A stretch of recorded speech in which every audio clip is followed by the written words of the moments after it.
యోగి వేమన విశ్వవిద్యాలయం కడప ప్రొఫెసర్ విశ్వేశ్వర రెడ్డి గారిని వేదిక మీదకి ఆహ్వానిస్తున్నాం.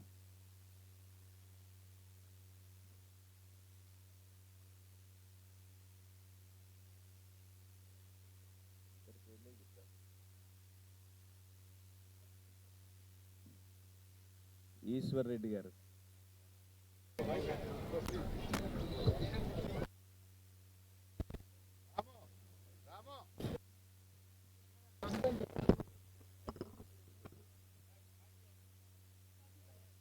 ఈశ్వరుడైనా విశ్వేశ్వర రెడ్డి అయినా ఎవరైనా ఒకరే. అయ్యా సత్యాజీ గారి కార్యక్రమాన్ని నిర్వహించవలసిందిగా కోరుతున్నాను.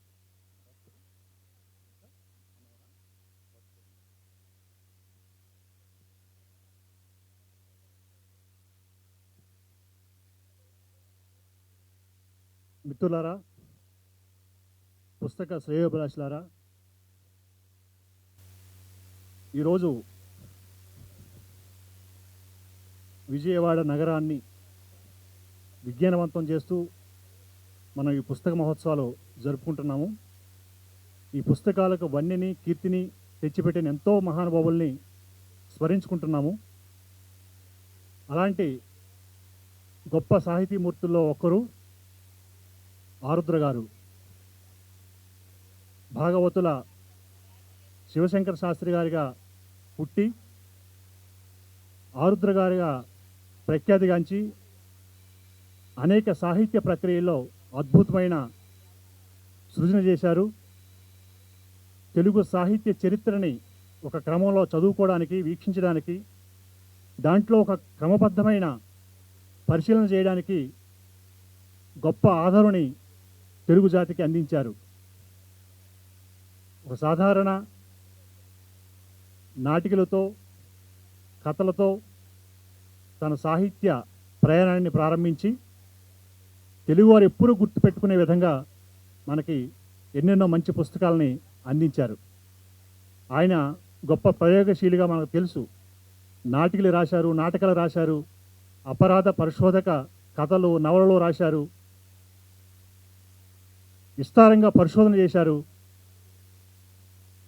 పూర్ణలమ్మ పదాలు రాశారు, ఇంటింటి పద్యాలు చెప్పారు. ఇలా ఎన్నో విధాలుగా తెలుగు జాతిని విజ్ఞానపరంగా, సాహిత్యపరంగా అలరించడం కోసం విశేషమైన కృషి చేశారు. వారికి ఇది శత జయంతి సంవత్సరం. 1925 ఆగస్టు 31వ తేదీన విశాఖపట్నం జిల్లాలోని ఎస్రాయవరంలో పుట్టిన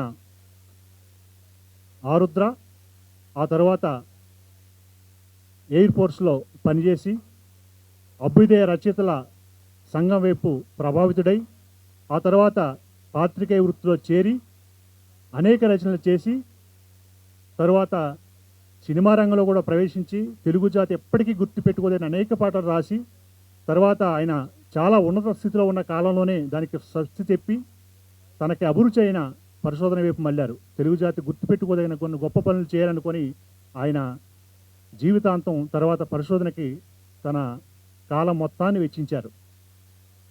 ఆ విధంగా తెలుగు జాతికి విశేషమైన సేవలు అందించిన ఆరుద్ర గారిని గుర్తు చేసుకోవడం, ఆయన నెలకొల్పిన సాహిత్య విలువల్ని, సాహిత్య ప్రయోగాల్ని కొనసాగించడం, సాహిత్య ప్రయోజనాన్ని ఏ విధంగా సమాజానికి అందించాలనే దాంతోపాటు ఒక క్రమబద్ధంలో చారిత్రక పరిణామాలతో పాటు సాహిత్య పరిణామాలు ఏ విధంగా చూడాలనే ఒక దృష్టిని కూడా మనం పునరవలోకనం చేసుకోవాలి. ఆ విధంగా ముందుకెళ్ళడానికి సాహితీ స్రవంతి, ప్రజాశక్తి, బుక్ హౌస్, ఇతరత్ర అనేక సంస్థలు ఈ కాలంలో ఆయన శత జయంతి సభలను జరుపుకుంటున్నాయి. సాహితీ స్రవంతి ఆధ్వర్యాన ఆగస్టులో విజయవాడలో అలాంటి కార్యక్రమాన్ని మేము నిర్వహించాము. కొన్ని పుస్తకాలను కూడా ప్రచురిస్తున్నాము. దాంట్లో భాగంగానే విశాఖపట్నం, కర్నూలు, తిరుపతి ఇలాంటి పట్టణాల్లో ఈ కార్యక్రమాలు శత జయంతి కార్యక్రమాలు నిర్వహిస్తూ ఇప్పుడు విజయవాడలో మరో కార్యక్రమంగా ఈ బుక్ ఎగ్జిబిషన్ సందర్భంగా దీన్ని మనం జరుపుకుంటున్నాము. ఇప్పుడు వక్తలుగా ఇచ్చేసిన ఈశ్వర్ గారు, ప్రొఫెసర్ ఈశ్వర్ రెడ్డి గారిని మాట్లాడాల్సిందిగా కోరుతున్నాను.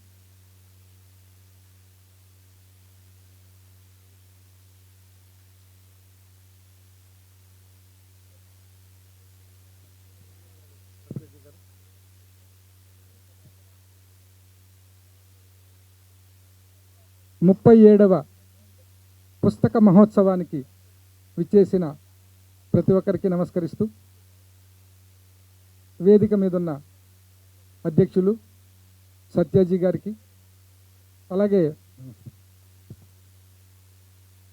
వక్తగా విచ్చేసిన ప్రముఖ పాత్రికేయులు తెలకపల్లి రవి గారికి, ఈ కార్యక్రమంలో ఇంతకుముందు ఇక్కడ ఉండి మంచి విషయాలు చెప్పిన తానా సభ్యులు, అలాగే ఏబి వెంకటేశ్వరరావు గారికి, ముందున్న ప్రేక్షకులందరికీ కూడా పేరు పేరున నమస్కారం. పుస్తకం ఒక ఆయన రాశాడు, పుస్తకం అమ్మ వంటిది, చదివితే కమ్మగుంటుంది, మెదడుకు పదును పెడుతుంది, అలాగే నోటికి కూడవుతుంది అని రాశాడు. బెల్లి యాదయ్య అని తెలంగాణ రచయిత. నిజంగా ఆ పుస్తకం అమ్మ వంటిదని చాలామందికి తెలియదు. పాపం ఎందుకు తెలియదంటే, అక్షరాన్ని పట్టుకుంటే ప్రపంచాన్ని దాటిస్తుంది అని తెలియదు చాలామందికి. సంపద అక్కర్లేదు, సరైన విద్య ఇస్తే ప్రపంచంలో ఎంతకాలం సంపాదించుకుంటాడు. ఆ సరైన విద్యకి అక్షరమే మార్గం. ఆ అక్షరాన్ని వదిలిపెట్టి ఎన్ని ప్రయోగాలు చేసినా మనం వెనకబడే ఉంటాం. అందుకనే అక్షరాన్ని ప్రేమించే ప్రతి ఒక్కరికి పాదాభివందనం చేస్తూ, ఈరోజు అట్లాంటి అక్షరాలకు మెరుగులద్దిన గొప్ప కవి, రచయిత, ఇందాక చెప్పినట్టు పాత్రికేయులు, ఎన్నో విధాలుగా తెలుగు సాహిత్యానికి, భాషకు, అలాగే సినిమా రంగానికి, చరిత్రకు సేవ చేసిన ఆరుద్ర గారి గురించి ఈరోజు 4 మాటలు మీతో మాట్లాడడానికి నన్ను ఇక్కడ దాకా ఆహ్వానించినందుకు ముఖ్యంగా ఈ పుస్తక మహోత్సవ నిర్వాహకులకు ముందుగా నమస్కరిస్తూ, చెప్పారు ఇందాక మిత్రులు సత్య గారు చెప్పారు, సత్యాజీ గారు, ఆయన ఎక్కడ పుట్టాడు ఏంటని చెప్పి. అదొకటే కాకుండా ఆయన జీవితానికి సంబంధించిన కొన్ని వివరాలు, విశేషాలు తెలుసుకోవడం మంచిది. ఎందుకంటే ప్రపంచంలో కష్టాలు లేని వారు ఎవరూ లేరు. ఎవరు కష్టపడతాడో, ఎవరు కష్టాన్ని స్వీకరిస్తారో వాళ్ళు మాత్రమే ప్రపంచానికి ఏదో చెప్పగలిగే స్థాయికి ఎదుగుతారు. ఇందులో ఎలాంటి సందేహం లేదు. అట్లా కాకుండా సంతోషంగా బతికేసామనుకున్న వాళ్ళు సంతోషంగా ఉంటే ఉండొచ్చు కాక, ఆ కాలం వాళ్ళని త్వరగా మరుగున పడేస్తుంది. అట్లా మరుగున పడకుండా ఒక వ్యక్తి కొన్ని యుగాల పాటు నిలవాలంటే అతను ఏదో ఒక సేవ చేస్తుండాలి. అది సమాజం గుర్తించే సేవ చేస్తుండాలి. అలాంటి సేవ చేసిన వాడు ఆరుద్ర. ఆరుద్ర అసలు పేరు భాగవతుల సదా శివశంకర శాస్త్రి. ఆ తర్వాత సదా పోయింది, భాగవతుల శివశంకర శాస్త్రి అయ్యారు. ఆ తర్వాత ఆరుద్రగా మారిపోయారు. దీనికి సంబంధించి మంచి పరిశోధన చేశారు మిత్రులు. మేడిపల్లి రవికుమార్ గారు మంచి పుస్తకం రాశారు దాని మీద. వాళ్ళ ఇంటి పేరు నిజానికి అది కాదు. ఆరుద్ర ఇంటి పేరు భాగవతుల కానే కాదు, దానికి కూడా ఆయన చరిత్ర తిరిగేశాడు. సుమారు 400 సంవత్సరాల క్రితం వీళ్ళ వంశవృక్షం వివరాలు దొరికాయి. దానిలో భాగవతుల సీతారామ భగవతి అనే ఆయన దగ్గర నుంచి ఒక చరిత్ర దొరికింది. ఆ చరిత్రలో గమనించిన విషయాలు ఏమిటంటే, దక్షిణ భారతదేశంలో కరువు వచ్చినప్పుడు ఆ కరువు నుంచి బయటపడడం కోసం చాలామంది వలసలు వచ్చారని, ఆ వలసల కారణంగా వాళ్ళు విశాఖపట్నం దగ్గర దిమిలి అనే ప్రాంతం చేరుకున్నారని, ఆ ప్రాంతంలో ఆయన ముఖ్యంగా భాగవతాన్ని ప్రతిరోజు పారాయణం చేసేవాడట ఆ గ్రామంలో. అందువల్ల భాగవతాన్ని పారాయణం చేయడం వల్ల వాళ్ళ ఇంటి పేరు భాగవతులుగా మారిందని గుర్తించాడు ఆయన. అంతకుముందు వాళ్ళ ఇంటి పేరు ఆదిభట్ల. ఈ ఆదిభట్ల కాస్త భాగవతులుగా ఎందుకు మారిందంటే, వాళ్ళ తాత భగవతి గారు భాగవతాన్ని పారాయణం చేయడం వల్ల మారిందని ఆయన చెప్తారు. అంతేకాకుండా వీళ్ళను ఆ కాలంలో దక్షిణ ద్రావిడులు అని పిలిచేవాళ్ళంట. వీళ్ళను ద్రావిడ బ్రాహ్మణులు అని పిలిచేవారంట వీరిని. ఆ విధంగా భాగవతుల ఇంటి పేరు వచ్చింది. అలాగే ఈయన రచన ప్రారంభించినప్పుడు ఆరుద్ర పేరుతో ప్రారంభించలేదు. దాదాపు 11 పేర్లు దొరికాయి ఆయన రాసిన రచనల్లో 11 పేర్లు ప్రారంభం నుంచి. అయితే అవన్నీ కూడా ఇప్పుడు ఆ పాత వాటితో పాటు అవి కూడా లుప్తమైపోయాయి. వాటిలో శంకరం, శంకర శాస్త్రి, చోటా శాస్త్రి, శిరామూర్తి, జూనియర్ అశ్విని, టింగు రంగారావు, సామిదేని సావిత్రి, మార్కండేయుడు, వామాక్షి, హరిదాసు, కోనేటిరావు, ఇలా 11 పేర్లు మనకు కనిపిస్తాయి. ఆ తర్వాత ఆరుద్రది. ఆరుద్ర ఎలా మారాడు అంటే నిజానికి ఆయన పుట్టిన తిథిని బట్టి ఆరుద్ర నక్షత్రం అని ఒకటి, రెండవది మిత్రులంతా ఆయన్ను తెల్లగా ఉండేవాడని, ఆరుద్ర పురుగులాగా ఉండేవాడని, ఆయన్ను గేలి చేస్తూ ఆరుద్ర అని పిలిచారని ఆయన రాసుకున్నాడు. అలా ఆరుద్రగా ఆయన పేరు స్థిరపడిపోయింది. ఆరుద్ర గారి విద్య విశాఖపట్నంలో జరిగింది. ముఖ్యంగా శివరామయ్య బడి అని ఒకటి ఉండేది. ఆ బడిలో ఆయన ప్రాథమిక విద్య, స్కూల్ ఫైనల్ చదువుకున్నాడు. ఏవిఎం కాలేజీలో చదువుకున్నారు. అంతేకాకుండా అక్కడి నుంచి విజయనగరం వెళ్ళాడు మళ్ళీ ఇంటర్మీడియట్ సమయానికి. దానికి వెనకాల మళ్ళీ వేరే కథ ఉంది, అది కూడా చెప్తాను. విజయనగరం పోయిన తర్వాత అక్కడ చాలామంది పరిచయం అయ్యారు. దానికన్నా ముందు ఇక్కడ చదువుకునే రోజుల్లోనే ఆయన కళాశాల, పాఠశాల విద్యకు సంబంధించిన పుస్తకాల కన్నా కూడా గ్రంథాలయాల్లో దొరికే పుస్తకాలకే ప్రాముఖ్యత ఇచ్చేవాడు. పాఠశాల, కళాశాల ఎగ్గొట్టి కూడా ఆయన గ్రంథాలయాలకు వెళ్ళేవాడు. వాటిల్లో రీడింగ్ రూమ్ అనే గ్రంథాలయం ఉండేదట అప్పట్లో. రీడింగ్ రూమ్ గ్రంథాలయం పేరే. ఆ తర్వాత ఆర్యవైశ్య గ్రంథాలయం, విశ్వబ్రాహ్మణ గ్రంథాలయం అనేవి ఆనాడు విశాఖపట్నంలో ఉండేవి. అంతేకాకుండా ఆరుద్ర గారు నివసించిన వీధిలోనే అబ్బూరి రామకృష్ణారావు గారు ఉండేవారు. ఆయన ఆంధ్ర విశ్వవిద్యాలయంలో లైబ్రరీగా పనిచేసేవారు. అలాగే పింగళ లక్ష్మీకాంతం గారు, ఆయన తెలుగు ఆచార్యులు. వీళ్ళ ప్రభావం సాహిత్య అధ్యయనానికి నా మీద ఉంది అని చెప్పి ఆయన చెప్పుకున్నారు. అలా ఆయన సాహిత్యం వైపు మళ్ళారు ఆయన. అంతేకాకుండా ఈయనకు వెన్నుదన్నుగా శ్రీశ్రీ నిలిచాడు అని చెప్పడానికి చాలా ఉదంతాలు ఉన్నాయి. అందులో శ్రీశ్రీకి ఆరుద్ర గారు మేనల్లుడి వరస. ఎలా మేనల్లుడు అంటే ఆరుద్ర తాతగారు కృష్ణయ్య గారు చెల్లెలు అప్పలకొండ. ఆమె పెళ్లి చేసుకుంది వెంకటరమణయ్య.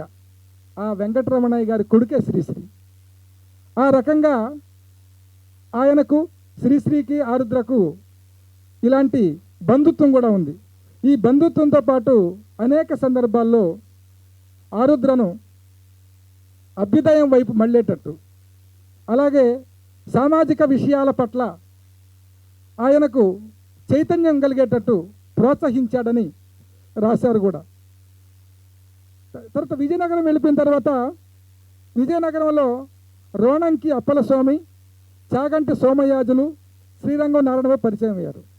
అయితే అక్కడ పరిచయం కావడం విశేషమేం కాదు, కానీ అక్కడ పరిచయం అవ్వడం వల్ల ఆయనకు మరికొంత సాహిత్యానికి సంబంధించిన కొత్త విషయాలు తెలుసుకునే అవకాశం వచ్చింది.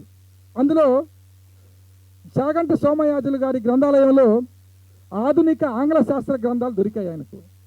వాటిని అధ్యయనం చేసే అవకాశం లభించింది. ఈ విషయాలన్నీ కూడా ఆయన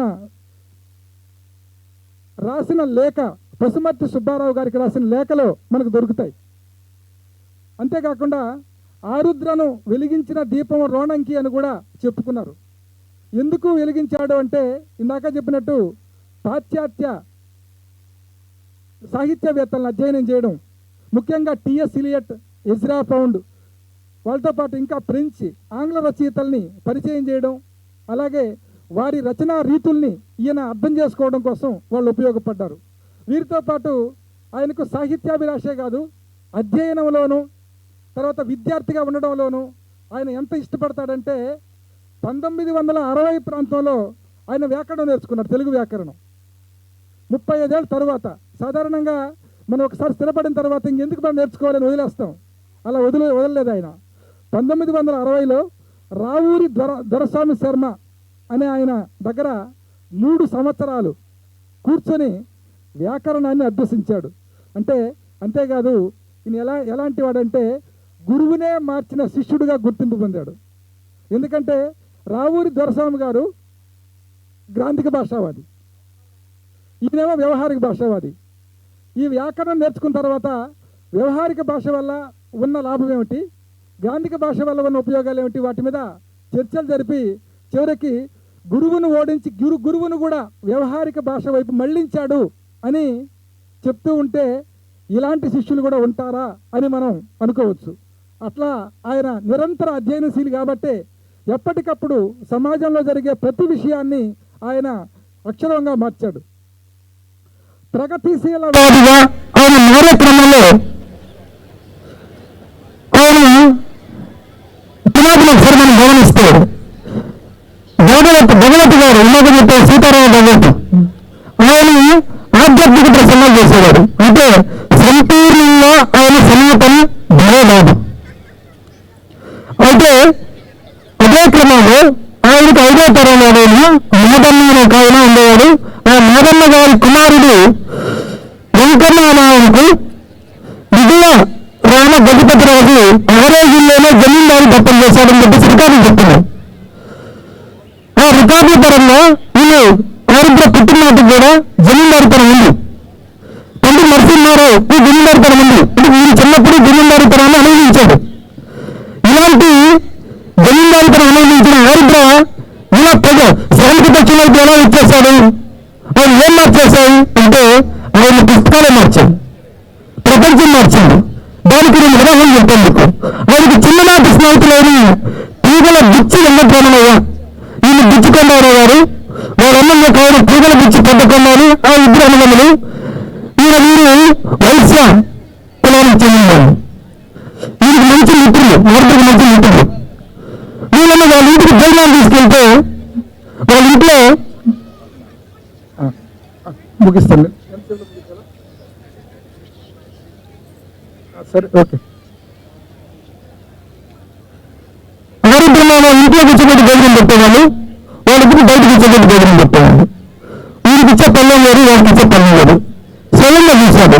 చూసి మా ఇంట్లో ఏంటి వివక్ష, ఎందుకు మార్పు రావట్లేదు అని అక్కడి నుంచి ఆయన ప్రగతివాదిగా మారాడు అని చెప్పడానికి ఇదొక ఉదాహరణ. ఇదొకటి ఎంత హేతువాద భావాలు అప్పటికే దిగుడిపోయాడు. ఎంత దిగుడిపోయాడంటే ఆయన వెలుగు చేసుకుని చేసుకోలేదు. నేను చేసుకోలేదు, ఇప్పుడు నిరాకరించాను. ఆ తర్వాత ఫైనల్ బిఏ రాశారు.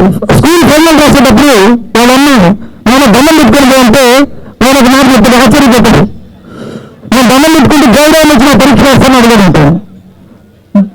దేవుడు ఇచ్చి పరీక్ష రాస్తాడా, నేను దండం పెడతాను వ్యతిరేకించాడు. ఈ రకంగా ఆయన ఒక ప్రగతిశీలవాదిగా చిన్న దశలోనే మారిపోయాడు. తర్వాత ఆక్సిజన్ మీద యుద్ధం చేయడానికి ఆయన నాతో మిత్రులు చెప్పారు. రాయల్ ఇండియన్ ఎయిర్ ఫోర్స్ వైమానిక రంగంలోకి వెళ్ళాడు. అక్కడ కూడా ఆయన జనరల్ డ్యూటీ గుమస్తాగా పనిచేసేవాళ్ళు. అలాగే డ్యామ్ మ్యూజిషియన్ గా కూడా అప్రెంటిస్ చేశారు.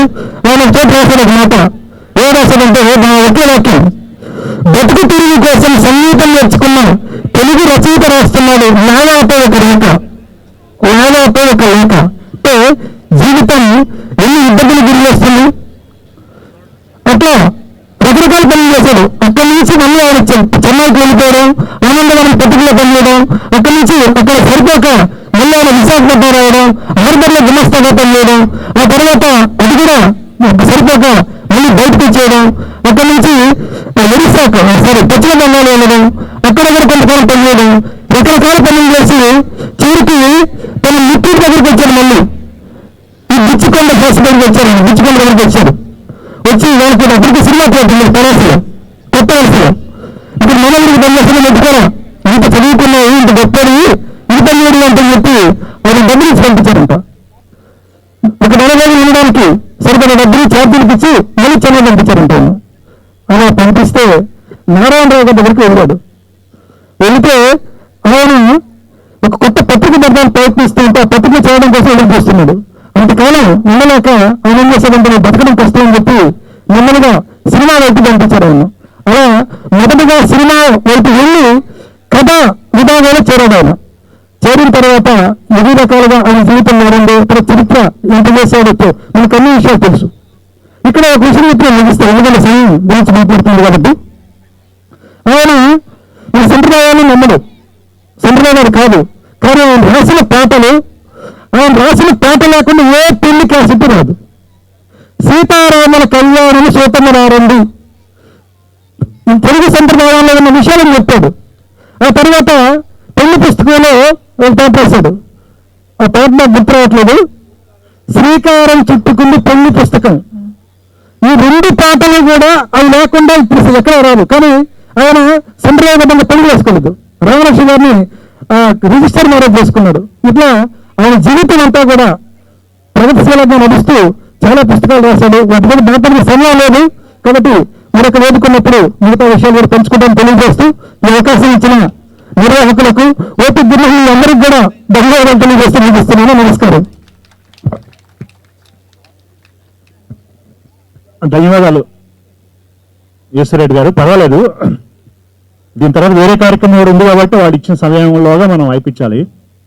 ఇప్పుడు ఆరుద్ర గారితో నేరుగా సంభాషణలు జరిపి అనేక సందర్భాలతో ఆయనతో మాట్లాడిన, ఆయనతో కలిసి నడిచిన సుప్రసిద్ధ పాత్రికేయులు, సంపాదకులు, సామాజిక విశ్లేషకులు, సాహితీ సవంతి గౌరవాధ్యక్షులు శ్రీ తెలకపల్లి రవి గారిని మాట్లాడాల్సిందిగా కోరుతున్నాను.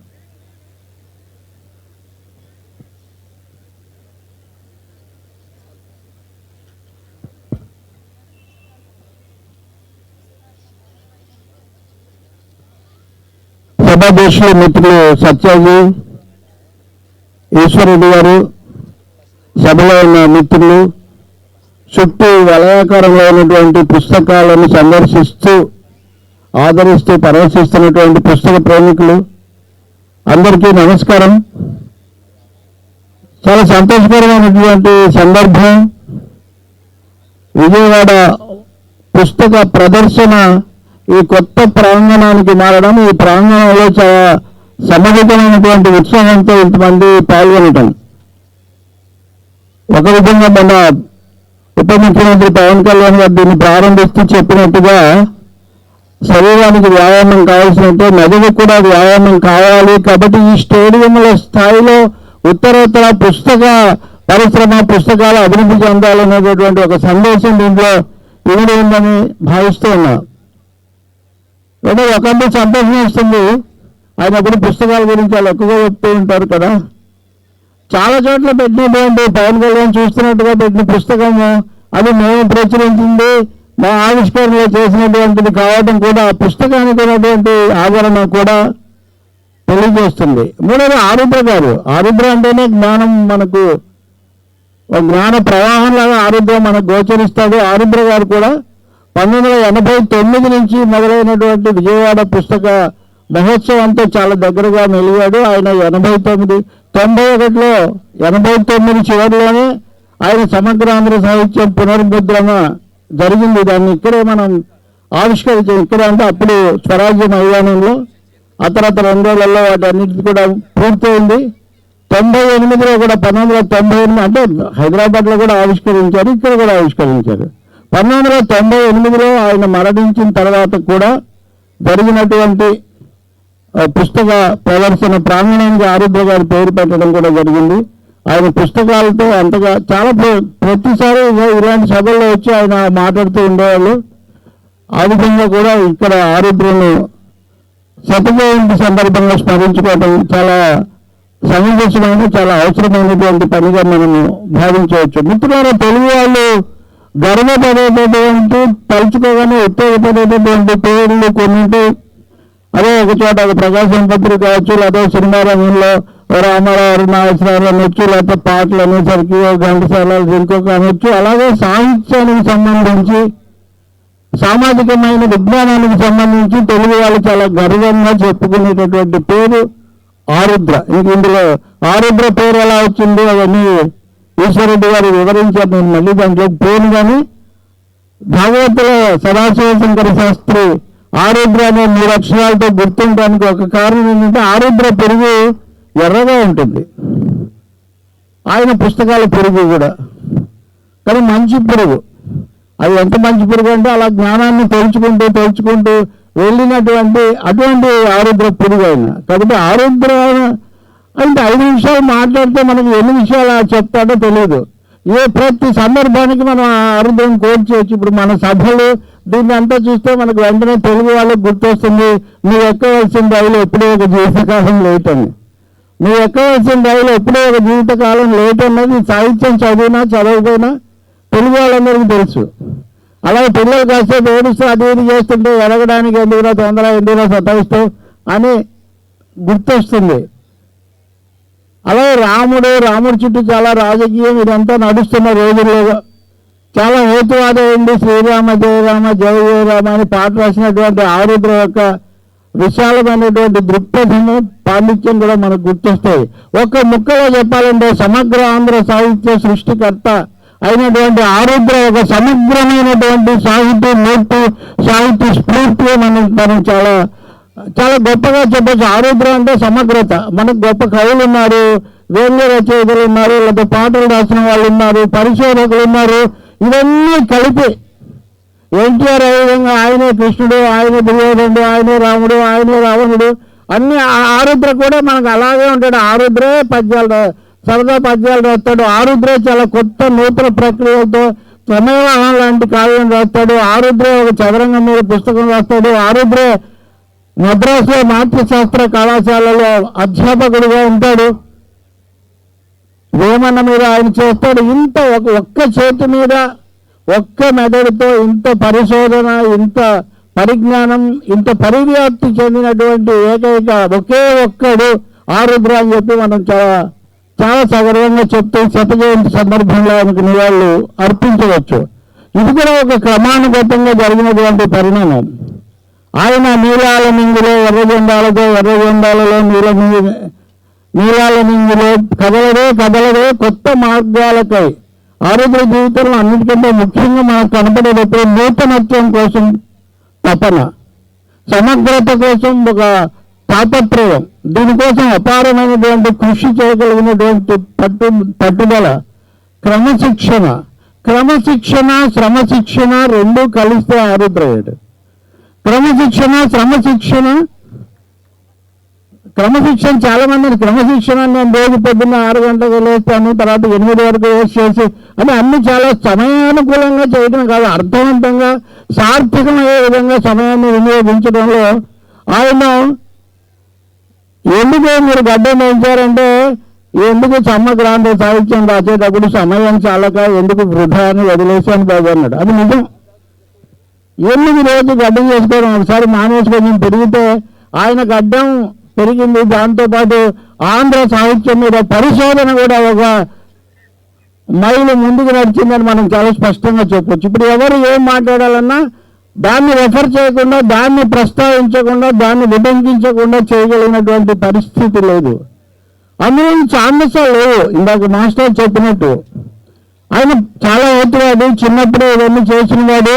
అలాగే రాజులు వీళ్ళందరి గురించి పూర్తి అవగాహన ఉంది, వర్గ దృక్పథాన్ని నమ్మాడు. అయినా సరే ఒకసారి విజయవాడలో ఆయన ఎప్పుడొచ్చినా అనుపమ హోటల్లో దిగుతుండేవాడు. ఇప్పుడు బాబ్జీ గారు ఇందాక సభకు అధ్యక్షత వహించాడు. అలాగే నవోదయ రామ్మోహన్ గారు ఇట్లాంటి వాళ్ళు టచ్లో ఉండేవాళ్ళు.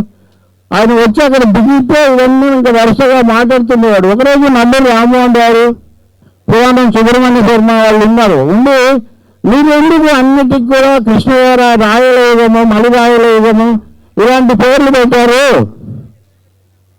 మీరు ప్రజల తరఫున పెట్టాలి కదా, ఈ తరఫున ఇలా ఒక ప్రశ్న వేశారు. అప్పుడు చెప్పాను దీంట్లో కొన్ని సమస్యలు ఉన్నాయి, చరిత్ర ప్రకారం మనం వెళ్ళాలన్నట్టయితే కనుక ఉదాహరణకి నన్నయ్య యుగము అనే పెట్టాను. నన్నయ్య అన్నదాన్ని బట్టే మనం వెళ్తే అయితే విశ్వనాథ సత్యనారాయణ గారు కూడా నన్నయ్య యుగంలో చేర్చాల్సి వస్తుంది. మనము వాళ్ళ భావాలు వాటి ప్రకారమే కనుక వెళ్తే శ్రీశ్రీ ఎక్కడ అన్నారు కదా, ఇది నన్నయ్య చాలా ప్రాచీన కవులు, వాళ్ళు గొప్పవాళ్ళు, నేను కూడా అంటే నిజం అసలు అది కాదు స్వామి, మీరు నన్నయ్య కాలంలో పుట్టి అక్కడే ఉన్నారు ఇంకా మీరు అంటాడు. కాబట్టి ఒక అడుగు ముందుకు వేయడం కానీ ఒక అడుగు వెనక్కి వేయడం ఎవరైనా కానీ మహానుభావులని. కాబట్టి కాలాన్ని బట్టి వెళ్తే ఒక విధంగా ఉంటుంది, అప్పుడు ఉన్నదాన్ని బట్టి. అలా కాకుండా భావాలను బట్టి వెళ్ళేటైతే ఇప్పుడు సనాతన అని ఒక చాలా మంత్రంలాగా వినిపించి ఎవరు సనాతనానికి ఎలా వెళ్తారు? ఇప్పుడు ఉదాహరణకు ఇక్కడ మనం స్టేడియం అనేక దశలు, పాలిటెక్నిక్ కాలేజీ, అంతకుముందు స్వరాజ్య మైదానం, ఇప్పుడు స్టేడియంలో ఉంది. ఇప్పుడు సనాతనాన్ని ముందుకు వెళ్తామా, దీన్ని ముందుకు తీసుకుపోతామా? చిన్న విషయాల నుంచి పెద్ద విషయాల వరకు సమాజం ముందుకు పోతుంటుంది. అందుకని ఆరుద్ర గారు ఆయన కవిత్వంలో ఈ ప్రయోగాలన్నీ క్రమానుగత పరిణామం అంతా చేశాడు. బహుశా తెలుగు కవుల్లో రచయితల్లో పని కట్టుకొని వెళ్ళి సైన్యంలో చేరి పని చేసిన వాడు ఆరుద్ర ఉంటాడు. అది కూడా ఫ్యాసిజానికి వ్యతిరేకంగా కవిత్వం రాయడమే కాదు, రంగంలో యుద్ధ రంగంలో ఉండాలని అంత పట్టుదల ఉన్నాడు. అందుకని ఆయన చాలాసార్లు మహాసభలకు కూడా రాలేక 1947లో మొదటిసారి మద్రాసులో జరిగిన అభ్యుదయ రచయితల మహాసభకు మాత్రమే ఆరుద్ర మొదటిసారి హాజరయ్యాడు. అంతకుముందు జరిగిన 2 సభలకు ఆయన రాలేకపోయాడు సైన్యంలో ఉండడం వల్ల. ఇక్కడ ఇంకో విషయం కూడా చెప్పాలి.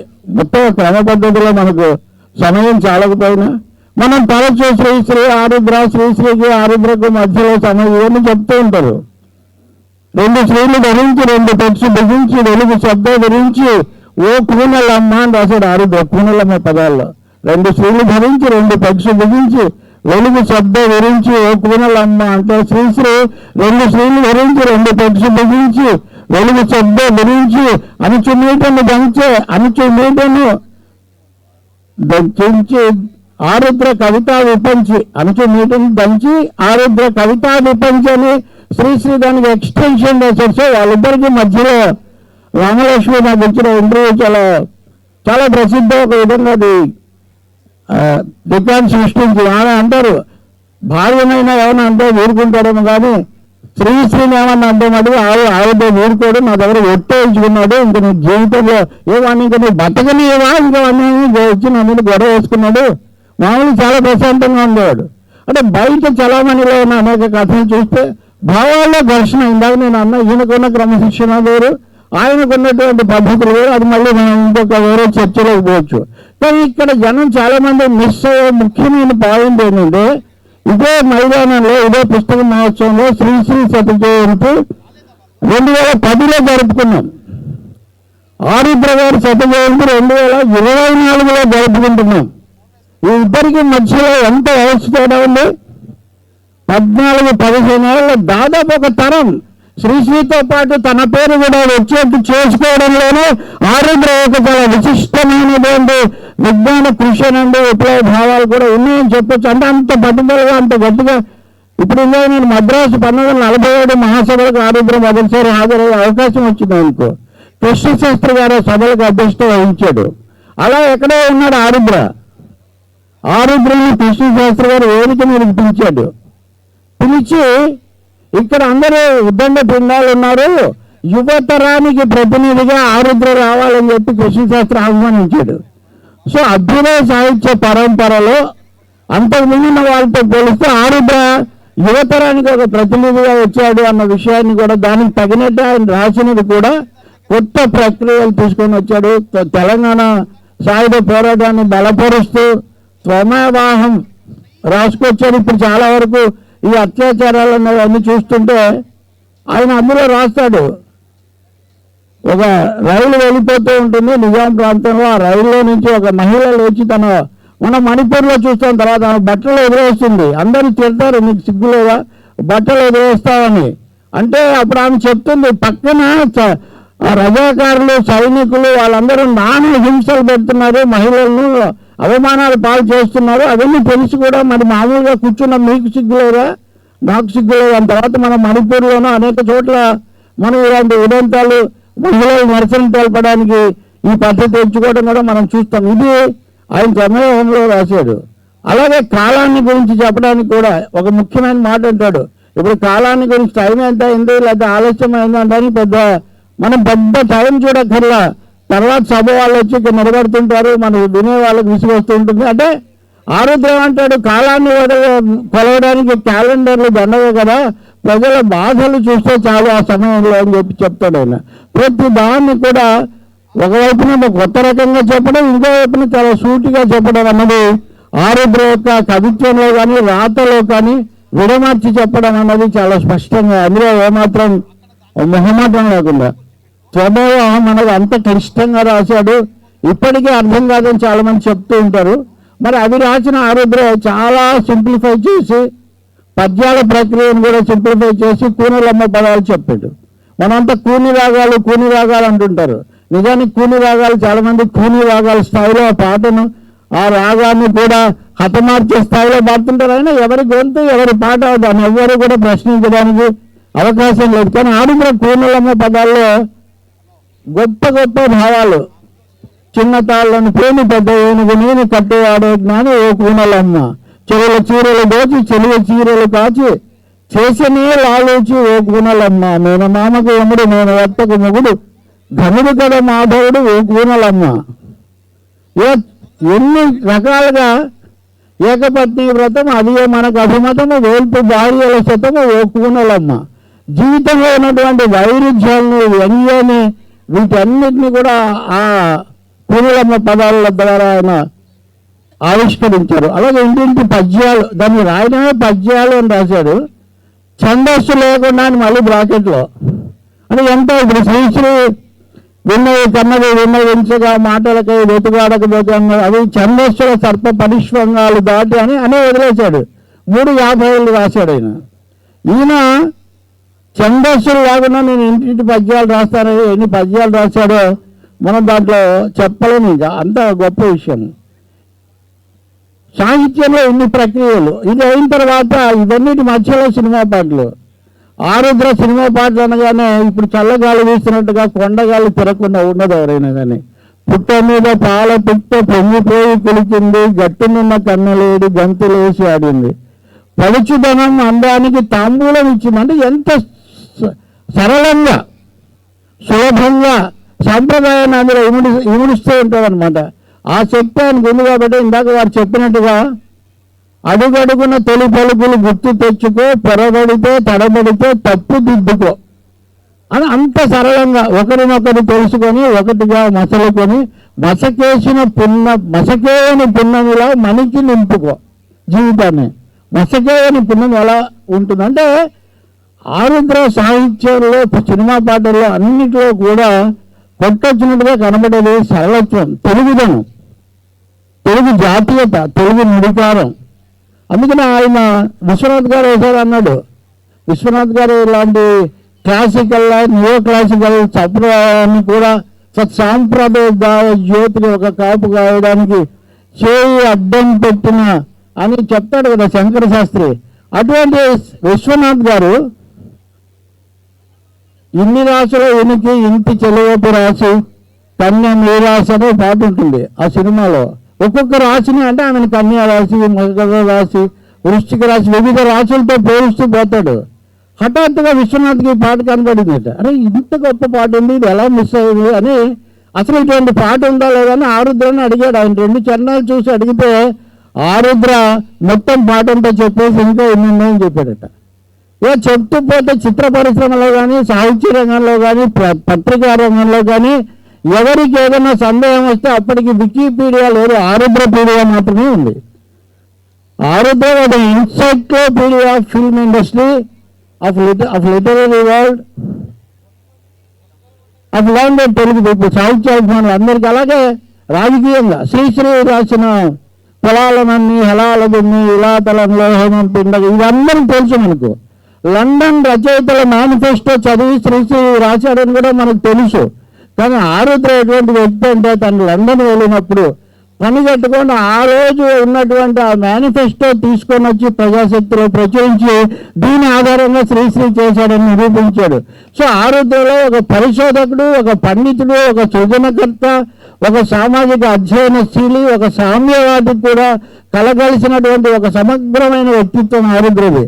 నేను వేదిక మీదకి వచ్చినప్పుడు ఇక్కడ ఇన్ని చైర్స్ ఖాళీగా ఉన్నాయి, మనిషి ముగ్గురునే ఉన్నాం అనుకున్నాం. ఏం అక్కర్లేదు, మిగిలిన స్థానం అంతా ఆరుద్ర ఆక్రమిస్తాడు, వినేటటువంటి వాళ్ళందరూ బుర్రలోకి తప్పకుండా ఆరుద్ర రాకుండా ఉండడు అని నేను చాలా దృఢంగా అనుకున్నాను. ఇప్పటికి కూడా కేవలం ఈ వేదికను మాత్రమే కాదు, తెలుగు వాళ్ళ యొక్క మేధా ప్రపంచాన్ని, తెలుగు జాతి గర్వించేటటువంటి అనేక అంశాలకు సంబంధించినటువంటి ప్రస్తావనల్లో ఆరుద్ర చాలా చాలా సజీవంగా ఉంటాడు.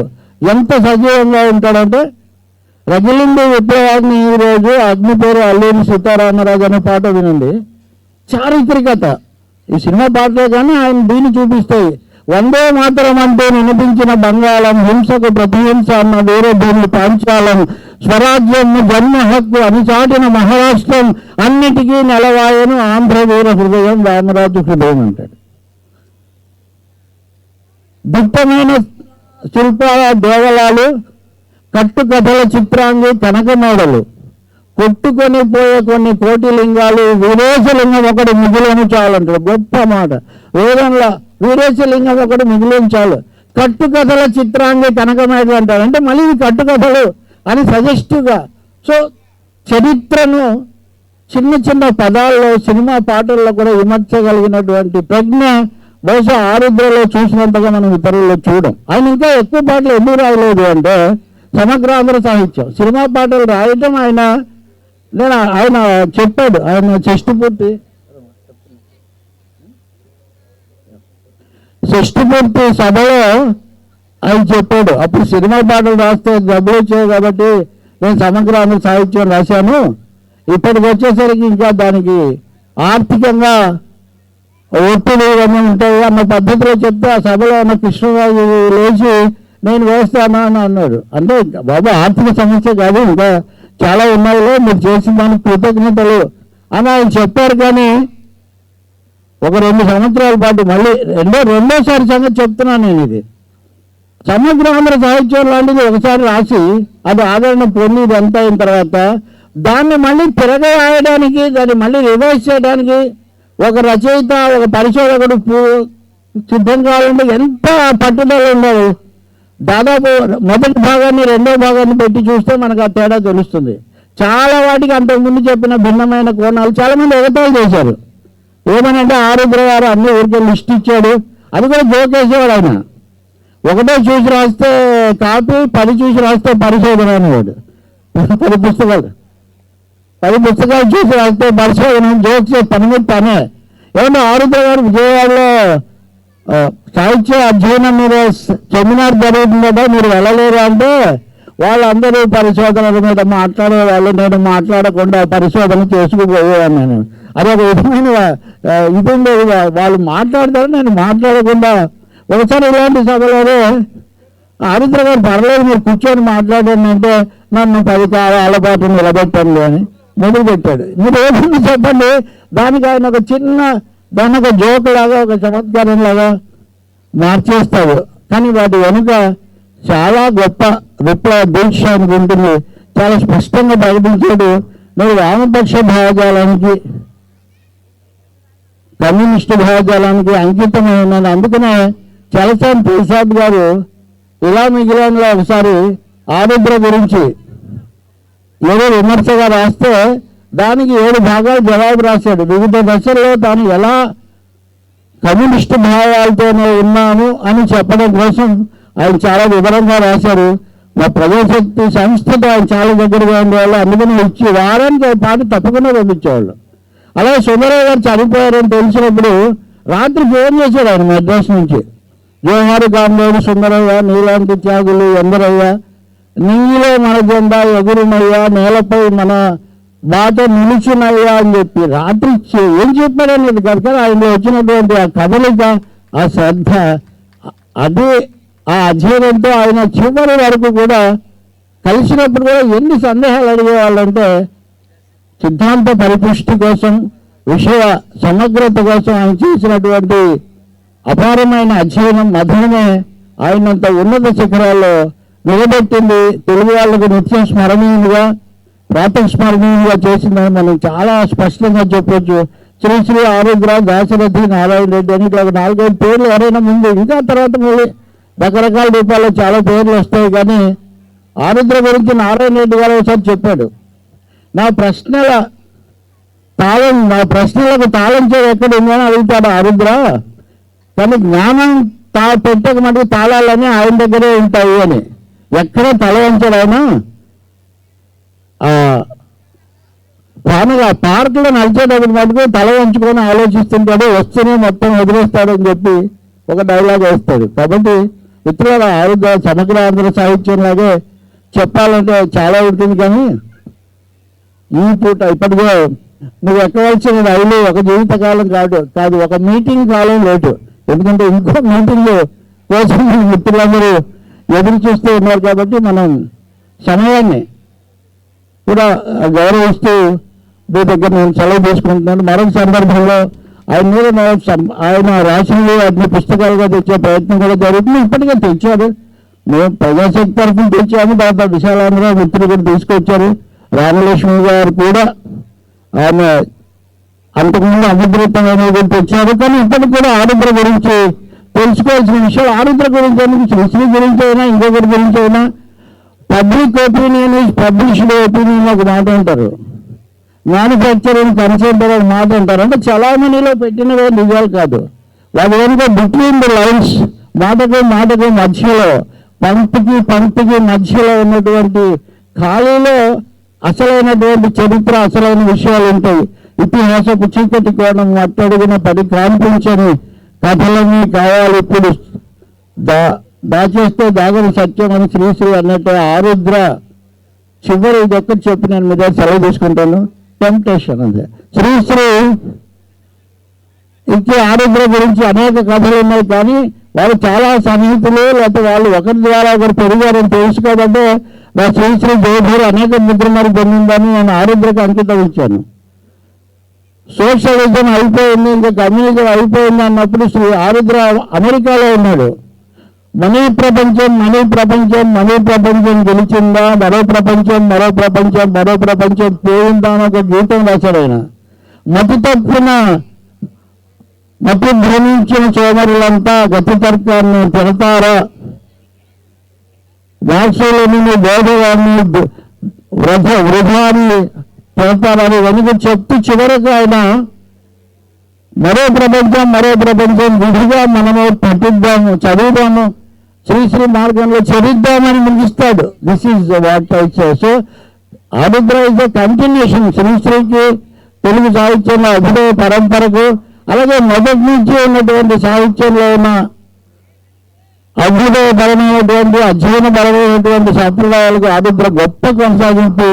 ఇప్పుడు మనం కంపార్ట్మెంటల్ అల్టిమేట్గా మెంటల్గా మారిపోతున్నటువంటి పరిస్థితుల్లో ఈ సమగ్రమైన దృష్టికోణాన్ని కూడా అలవర్చుకుంటే తప్ప మనం ఈ అంతకంతకు శాఖోపశాఖలుగా విస్తరిస్తున్న విజ్ఞానం మధ్యలో నిజాన్ని చేరుకోవడం చాలా కష్టమవుతుంది. దానికి ఆరుద్ర చూపినటువంటి మార్గం చాలా శిరోధార్యమవుతుందని చెప్తూ ఎంతసేపు ఓపికగా ఉన్న మీకు, అనుమతించిన పుస్తక ప్రదర్శన నిర్వాహకులకు, అధ్యక్షులకు అందరికీ ధన్యవాదాలు చెప్తూ సెలవు తీసుకుంటున్నాను. నమస్కారం.